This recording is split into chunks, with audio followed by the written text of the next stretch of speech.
Visão Técnica no ar nesta sexta-feira, dia 8 de janeiro de 2016. Eu sou o Thiago Salomão. Seja muito bem-vindo a 2016. Está com uma cara de 2015 ainda, mas é o primeiro programa do ano e vamos ver o que o nosso grande convidado, primeira vez aqui no programa, para estrear com o pé direito aqui o programa, André Machado, ele que é professor do Instituto Educacional da BF-Bovespa e trader profissional. Tem uma história muito conhecida e nas redes sociais também é muito conhecido pelo apelido sutil de Ogro de Wall Street. Seja muito bem-vindo, André. Muito obrigado, Thiago. Prazer estar aqui com vocês. Prazer recebê-lo. O André hoje vai fazer uma análise bem detalhada. Ele falou que gosta de fazer uma análise bem minuciosa do índice, as ações que representam 50% da carteira. A gente vai olhar o dólar também e alguns ativos que têm forte correlação com Petrobras e Vale, né? A gente vai dar uma olhada em alguns ativos do exterior que tem correlação e explica um pouco o movimento negativo desses dois papéis, inclusive Vale 19% de queda em 4 pregões. Bom, para quem achou 2015 ruim, com certeza já vai começar a sentir saudade que o ano vai ser bem traumático para o mercado. Bom, André, antes de começar a análise, queria que você falasse um pouco do projeto que você vai começar semana que vem, das aulas gratuitas, que é nessa segunda que estreia já, né, André? Isso, correto. Segunda-feira agora começa a ser divulgado aqui na Infomoney. São 5 mini-aulas, né? São 5 capítulos, onde eu procuro fazer a associação de finanças comportamentais com análise técnica. Uhum. Quem é trader profissional, quem está no mercado há muitos anos, né? E vocês podem consultar qualquer biografia de algum grande trader, como o Jesse Livermore, por exemplo, fica explícito a importância do lado psicológico na hora de estar operando, né? E esse lado psicológico, depois do Nobel de Economia de 2002, onde foi o primeiro psicólogo a ganhar o Nobel de Economia, onde ele tratava justamente de ganância e medo, ficou aí sim o que já era sabido por todos os traders profissionais, a importância desse lado emocional. Então essas 5 mini-aulas tratam exatamente de como usar simultaneamente, porque tem que ser simultaneamente, não tem como desassociar finanças comportamentais da análise técnica. Aí sim a análise técnica vai funcionar. Porque a análise técnica, muitas vezes a gente ouve pessoas dizendo, não funciona. Não, a análise técnica funciona, sim senhor. O que não funciona muitas vezes é o trader. Uhum. Por quê? Porque falta esse lado das finanças comportamentais. Exatamente. A análise técnica ela é uma ciência que você consegue aprender de uma maneira muito rápida, né? Às vezes o investidor faz um curso de fim de semana, aprende toda a teoria, mas acaba não pegando esse lado emocional e aí já vai para o mercado e acaba se machucando, às vezes até uma contusão traumática e não quer voltar mais para o mercado, exatamente porque não conseguiu trabalhar o lado emocional. Né? A análise técnica é uma ferramenta que é muito fácil de aprender, né? Tanto é que você falou, no final de semana você consegue aprender o básico da análise técnica, às vezes até uma análise técnica um pouco mais avançada, e essa facilidade faz com que você ache que segunda-feira, depois do curso, você é o Jorge Soros. Uhum. Né? Só que treino é treino, jogo é jogo. Né? A análise técnica é fácil? É fácil. Só que operar é uma coisa muito difícil, porque tem esse lado forte do lado emocional. Afinal de contas, é o nosso dinheiro, é um 13º, é um FGTS, é uma rescisão trabalhista depois de 10 anos, é um carro que você vendeu. São, sei lá, dezenas de vezes que você deixou de ir jantar com a sua namorada, com a sua esposa, para botar esse dinheiro na bolsa e de repente você vê isso escapando em segundos da sua mão. Então realmente é difícil ser trader, não é uma coisa fácil, mas o uso das finanças comportamentais com análise técnica e você tendo esse conhecimento disso e o autoconhecimento, aí as coisas começam a funcionar, começam a andar. Legal. Bom, a gente vai colocar o link no chat, a gente já colocou, produção? O link já está aí para quem quiser se inscrever para ver as aulas do André. E agora, como o André falou, treino é treino, jogo é jogo. Vamos para o jogo. O que você está vendo do mercado? Já estou vendo aí na tela o gráfico do Ibovespa, que vem caindo. Hoje parecia que ia ter um pregão de respiro, mas acabou fechando em queda mais uma vez, renovando o menor fechamento desde 2009. O que você vê desse Ibovespa para 2016, André? Bom, análise técnica é algo que eu não consigo olhar para muito longo prazo, né? É uma coisa muito de curto prazo. Principalmente para a gente que está operando no dia a dia, que leva a análise técnica para a prática, a gente acaba não fazendo muitas previsões de longo prazo. Mas, por exemplo, no curtíssimo prazo, para a semana que vem, por exemplo, existe a possibilidade até de a gente ter um repique a partir desse ponto. Explico por quê. A gente tinha essa consolidação que está marcada por este retângulo marrom, Esta análise, inclusive, eu fiz antes do Natal e ela se mantém atualizada até agora, ela é válida até agora.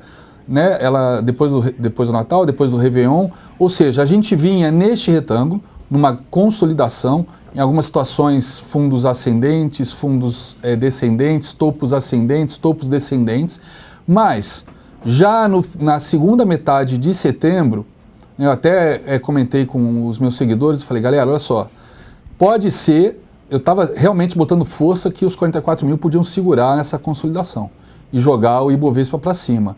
Mas o que aconteceu na segunda quinzena de dezembro e que veio a se confirmar nessas últimas semanas? A gente teve a formação de um pivô de baixa. Então aqui eu estou marcando os topos pelas setas vermelhas e os fundos pelas setas azuis. Essas duas setas verdes que eu marquei aqui foi realmente para marcar o quê? A cabeça de um pivô, o calcanhar do pivô e a confirmação que aconteceu justamente com a perda dos 44 mil. Mas quando eu olhei essa possibilidade de um pivô estar sendo formado, na verdade um pivô sendo formado, que dependia de uma confirmação, o que eu percebi também? Média de 20 descendente, a gente chegou a testar essa LTB e não conseguimos passar e armamos um pivô de baixo. Eu falei, agora eu estava otimista que os 44 mil poderiam impulsionar o Ibovespa para cima. Quando eu vi esse pivô sendo armado, eu já avisei o pessoal, falei, olha, cara, se perdeu 44 mil, para mim o primeiro alvo é 42 e o próximo é 40,450, que inclusive foi bem perto da mínima de hoje. Deixa eu até confirmar a mínima de hoje. 40,460, ou seja, praticamente cravou a mínima nesse FIBO aqui. Que FIBO é esse? Que alvo foi esse? Na verdade, esse alvo foi a única coisa que eu mexi na análise de meio de dezembro para cá, que eu puxei mais uma extensão de Fibonacci, porque o meu primeiro alvo, como eu falei, era 42. Por quê? Por 41,958, 42 redondo, né? Por quê? Porque eu pegava justamente esse pivô de baixa e projetava para baixo. Então, quando a gente fez esse pequeno candle aqui perto dos 42, eu falei, bom, beleza, vamos esperar se realmente daqui a gente vai ter um repique. Aqui a gente podia ter um repique. Não teve, a gente perdeu. Puxamos o próximo alvo. Opa, saiu do lugar. Próximo alvo, ou seja, vou estender mais um nível de FIBO. Bateu aqui nessa figurinha. Ou seja, na região dos 40,450 aqui, acaba sendo por conta da setinha ali. Deixa eu só arrumar bem aqui no... Eu estou pegando justamente esse fundinho aqui. Então peguei esse pivô de baixa, projetei aqui na região dos 463, cravado até onde foi hoje, ajustando exatamente pelo fundo aqui, não pelo um valor redondo. Bom, exatamente onde foi a mínima hoje. Eu sempre falo para os meus alunos, para a galera que me acompanha, que eu não acredito em coincidência. Eu falo uma nojeira, posso falar uma nojeira aqui? Palavrão? Não é palavrão. O pessoal vai fazer assim só porque o pessoal já conhece. O pessoal já me conhece. Para mim, coincidência, principalmente análise técnica, coincidência é tirar uma meleca, passar embaixo da mesa e encontrar outra. Eu não acredito em coincidência na análise técnica, senão a gente não conseguiria operar. Porque são justamente essas coincidências que fazem a gente operar. A gente fazia as entradas, talvez, no lugar perfeito, tipo um fundo por conta de ter nesse fundo um martelo, ou num topo fazer uma venda porque tem uma estrela cadente, ou seja, não foi coincidência aquela figura estar ali. São contextos importantes. Né? Eu ressalto sempre que o mais importante do que as figuras de candlesticks é o contexto acima de tudo. Né? Você nunca vai ver um trader vencedor desses famosos falar, pô, eu fiquei milionário porque eu vendi numa estrela cadente. Não. Ela fala, pô, fiquei milionário porque eu comecei a fazer venda em cima de uma resistência de topo histórico. Não, eu dobrei meu capital porque bateu um suporte de 10 anos e deixou um padrão de reversão e comecei a comprar. Então, o contexto é o mais importante, né? Então, eu não acredito em coincidência. Então, o fato de ter feito a mínima hoje, exatamente mais uma extensão de FIBO, para mim é muito significativo. É claro que eu não gosto desse padrão. Não é um padrão que eu goste. Por quê? Porque eu tenho uma grande sombra para cima. Para muitos grafistas clássicos, esse padrão, se a gente ignorar essa pequena sombra de baixo, né, seria um martelo invertido, é um padrão de reversão. Mas é um tipo de padrão de reversão que eu não entro. Eu só entro após uma confirmação. Diferentemente do oposto desse padrão, que seria, por exemplo, um martelo, ou seja, uma grande sombra para baixo, aí, né, no melhor estilo de price action, de um pin bar, eu já arriscaria fazer uma compra, qualquer coisa, sou estopado, se for, eu boto mais slots, etc., e pego a tendência desde o fundo. Mas esse padrão eu não gosto de entrar, eu espero uma confirmação. Que confirmação seria isso? Um candle bastante positivo na segunda-feira, realmente cravando isso aqui como um fundo. Tem todo sentido, né? O fato da sombra estar para cima e não para baixo. Exatamente. Porque ia mostrar como foi o final do jogo, né? Exatamente. Aqui a gente viu que os comprados perderam de virada. Exatamente. É como o Oliver Velez ele comenta, né? Para evitar até essas decorebas de estrela cadente, até porque estrela cadente embaixo é um martelo invertido, martelo embaixo é um enforcado em cima. Então você pira, né? Tem nome em inglês, tem nome em japonês. Então, como ele chama? Top tail e bottom tail, ou seja, sombra em cima e sombra embaixo.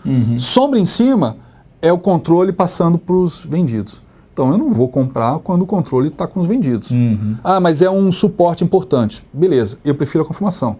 Apressado come cru. Fazer compra aqui porque não deixou um martelo invertido, para mim, quem fizer, parabéns se o negócio subir, etc. Mas eu prefiro que me chamem de franguinho e esperar e ganhar dinheiro com tranquilidade. Apressado come cru. Não dá para ficar jogando, apostando o tempo todo. Porque apostas erradas em situações de alto risco levam a gente a perder dinheiro, né? E com isso, periga entrar num ciclo vicioso de perdas e...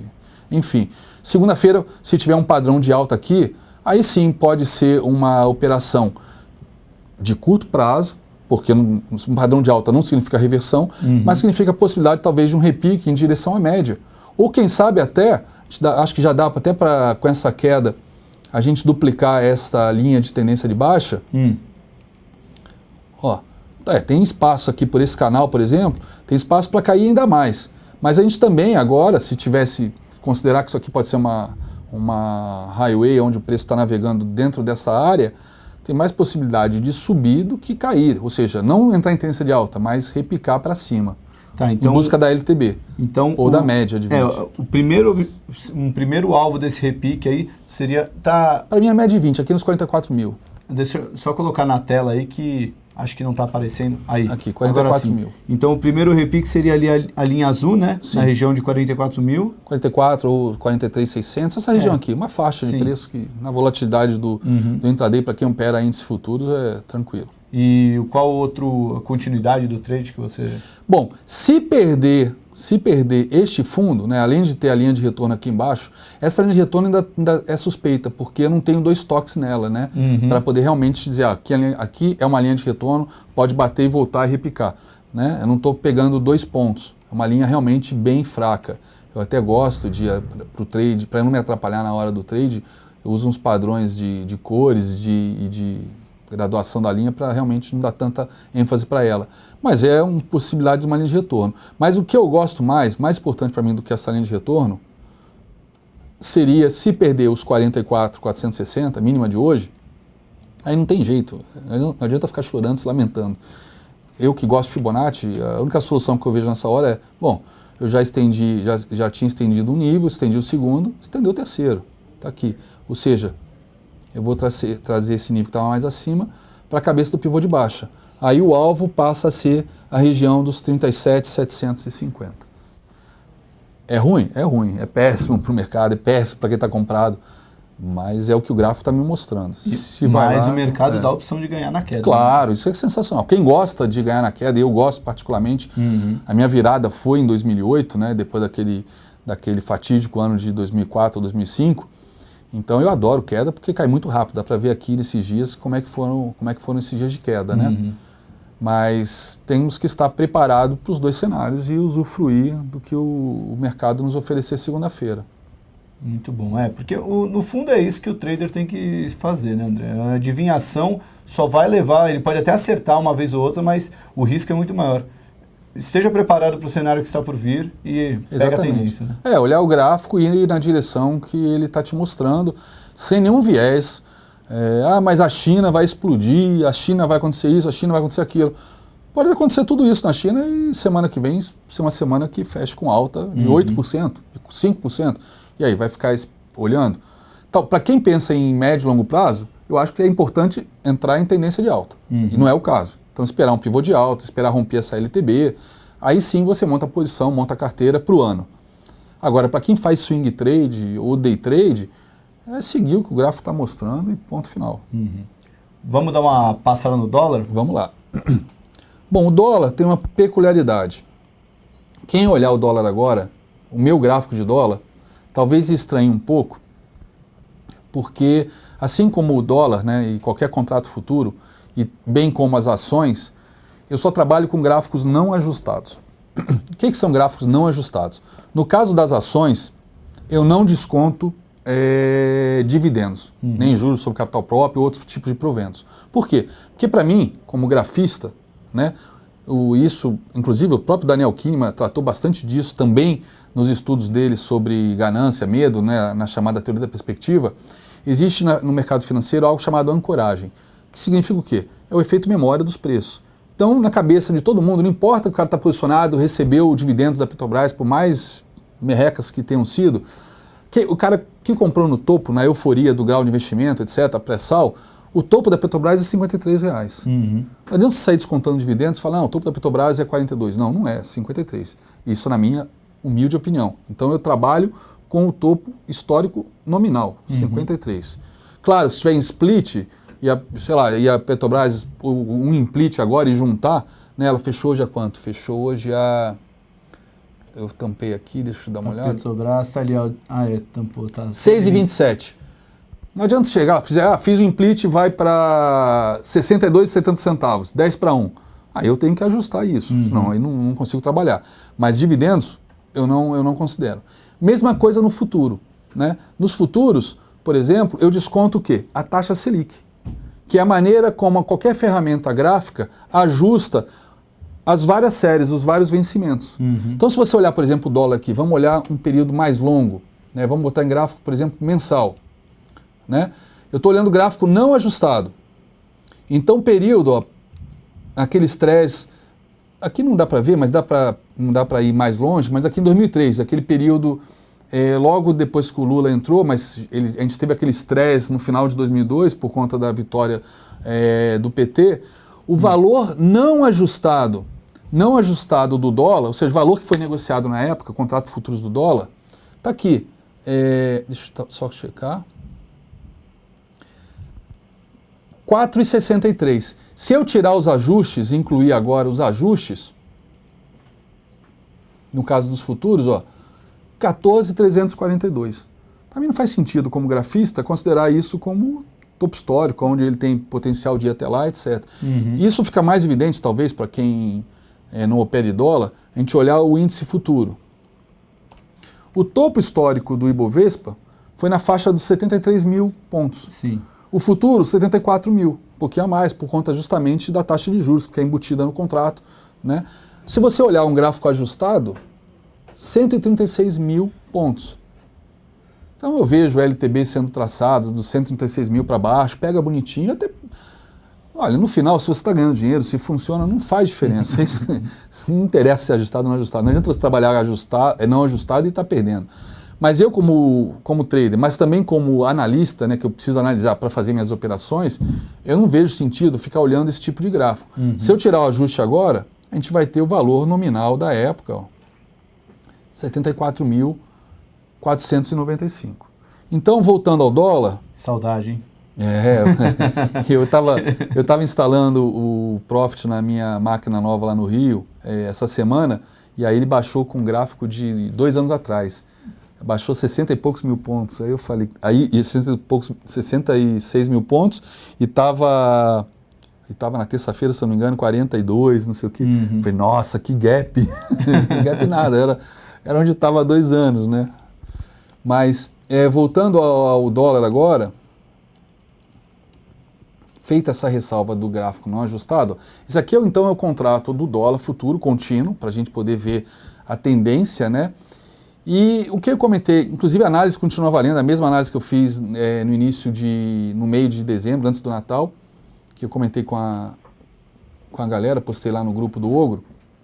A gente vinha nessa consolidação, né, de quase 3 meses, desde início de outubro, no dólar. Eu tinha marcado essas 2 linhas, falei, bom, eu não tenho a mínima ideia para que lado vai romper, se é para cima ou para baixo. Para o lado que romper, os alvos estão aqui, né? Pode ser este fundo aqui, no caso, os 3,46, ou pode ser este topo aqui nos 4,25, beleza? Rompeu para cima, né? Rompeu para cima, depois dessa consolidação, com esse rompimento para cima, né? Por mais que ele tenha caído forte na sequência, eu comentei, pessoal, isso está até registrado, antes mesmo desse doji, com esse Marubozu, que todo mundo falava, vai voltar para o suporte. Falei, galera, atenção, FIBO, ó, ele fechou na retração de 61,8. Então amanhã, atenção, amanhã pode ser um dia de reversão. E no final do dia, desses 2 dias, falei, bom, padrão de dúvida clássico. Amanhã a probabilidade maior, até porque apesar de ter voltado para dentro da consolidação, o rompimento dela para cima, né, e foi um rompimento até com força, é um rompimento inequívoco. Eu falei, esse doji, a grande probabilidade agora, no dia seguinte, é alta. E foi o que aconteceu, ele passou 2 dias subindo forte, confirmou este pivô de alta, e aí eu começo as projeções, né, começo a fazer extensão. É até um modelo que o Góes usa bastante, ele gosta muito de fazer esse tipo de extensão clássica, né, eu gosto bastante também, até porque o gráfico fica menos poluído. A extensão, ó, olha onde a extensão vai bater. Praticamente no topo, que seria o alvo, né, se você não estivesse fazendo uma extensão, seria a expectativa mesmo dentro deste movimento, dentro deste fractal maior aqui, que vem de agosto para cá. Então a expectativa no dólar é continuar subindo, pode corrigir? Pode, claro, ele pode vir fazer um fundo mais alto que esse. Então ele pode, talvez semana que vem, cair de 4,051 até essa região do 395, né, para fazer mais um fundo mais alto. Mas já está evidente agora que a gente está fazendo topos e fundos ascendentes no dólar. Por que eu faço essas setinhas? Isso não é só para fazer uma análise para postar no grupo ou para vir aqui no Visão Técnica. É para eu lembrar, quando estiver olhando o gráfico, para eu não ser traído por nenhum viés de jornal, de China, para eu lembrar de olhar o gráfico e lembrar de um princípio que, infelizmente, é um princípio tão óbvio, mas que o desconhecimento dele ou a negligência quanto a ele faz muita gente perder dinheiro. É um dos princípios da teoria de Dow mais idiotas possíveis. Toda tendência é válida até ser revertida. É óbvio, né? Só que quando a gente esquece disso, a gente perde dinheiro. Então, qual é a tendência no dólar agora? Agora é alta. Topos e fundos ascendentes, tendência de alta. Topos e fundos descendentes, tendência de baixa. Topos e fundos aleatórios, indefinição, consolidação, o nome que você quiser dar. Mas agora, são topos e fundos ascendentes. Ah, André, mas isso aqui é um topo, está consolidando, etc. Então, eu tenho uma regrinha para definir o que é topo e fundo. Porque, às vezes, as coisas óbvias, a gente não se atenta a elas, e isso que leva, às vezes, a gente a falhar como analista e, na sequência, como trader. O que é um fundo? Bom, todo mundo fala, isso aqui é um fundo, isso aqui é um fundo, isso aqui é um topo. Desculpa, eu estou apontando com o dedo, a galera não está vendo. Esse aqui é um fundo, isso aqui é um topo, isso aqui é um fundo, isso aqui é um topo. Legal, o gráfico já passou, é fácil agora, né? O que é um fundo? Vamos tentar botar matematicamente, classificar um fundo ou um topo. Um fundo é quando eu tenho uma mínima menor que a mínima anterior e menor que a mínima seguinte. Isso é um fundo. O que é um topo? É quando eu tenho uma máxima maior que a máxima anterior e maior que a máxima seguinte. É o que eu tenho aqui. Uma máxima que eu tive aqui é maior que a máxima anterior e maior que a máxima seguinte. Então eu tenho um topo. Pode até ser que ao longo do tempo eu veja que seja um topo irrelevante para a minha análise. Mas agora, como assim? Esses dois aqui que eu deixei de marcar, ó. Então aqui foi uma pernada só, fundo, topo, podemos ter um fundo mais baixo, que nada muda na tendência, topos e fundos ascendentes. Então, se está em topos e fundos ascendentes, qual é a expectativa? Que vá lá no alvo. Claro que o mercado faz o que ele quiser. Né? O mercado, e no caso do dólar, o Banco Central também. Sim. A gente não pode esquecer deles. Então, pode acontecer tudo semana que vem. Mas esquecendo o tudo e olhando o gráfico, tendência de alta para o dólar, com alvo lá nos 4,243 ou 4,257.